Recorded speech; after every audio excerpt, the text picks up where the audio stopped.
Welcome back to Blake Sports Takes. Today's Waiver Wire Wednesday.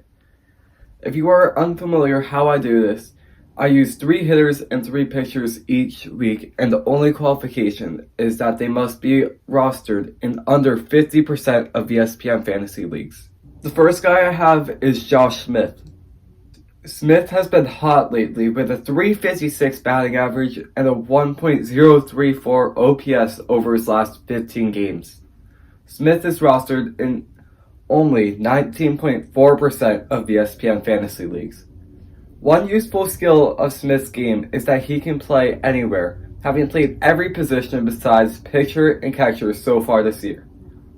However, ESPN Fantasy only has him listed as first base, shortstop, and third base, which still can be useful as a utility. As of Monday, Smith has an 11-game on-base streak. Overall in 2025, he's batting .288 with 7 home runs, 20 RBIs, and an .800 OPS through 63 games. Next up, I have Jeff McNeil. McNeil has been really good lately for the Mets. Over his last 7 games, he's hitting .364 with a 1.208 OPS. He also has 3 home runs and 9 RBIs to go along with that.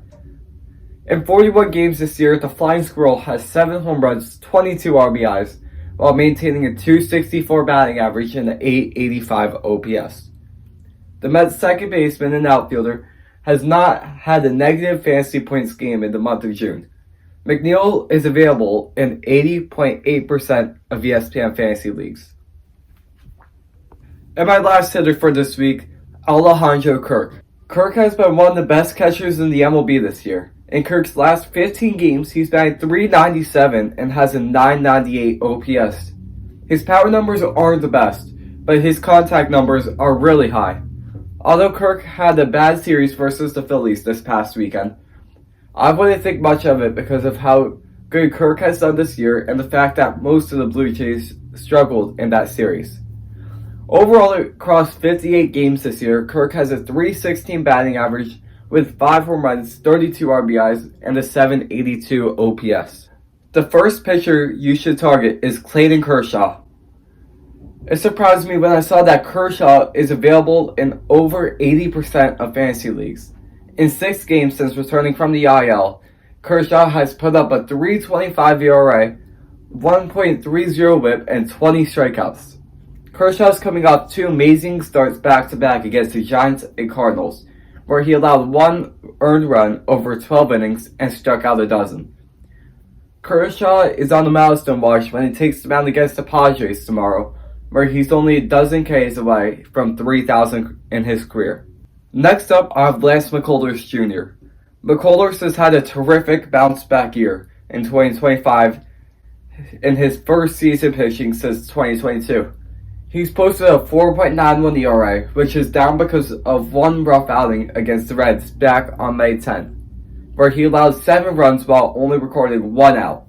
If you take away that 1 rough start, McCullers is putting up a 3.10 ERA across his other 6 outings. McCullers' strikeout numbers are high this year, posting 12 strikeouts per 9 innings. The Astros' right-hander is available in 78.2% of ESPN fantasy leagues. The last guy you should get if you're looking for a relief pitcher or in deeper leagues is Shelby Miller. The Diamondbacks reliever has a 1.57 ERA across 28.2 innings in the bullpen. The Diamondbacks have been using him primarily in a late inning role and occasionally as their closer. Miller has 7 saves and 10 chances, but has been better as of late, only putting up 1 negative performance since the start of May. Miller is available in 89.8% of ESPN fantasy leagues. That's it for my waiver wire Wednesday on Blake Sports Takes. Check back in tomorrow and every weekday at 7 a.m. Eastern Time for a new video.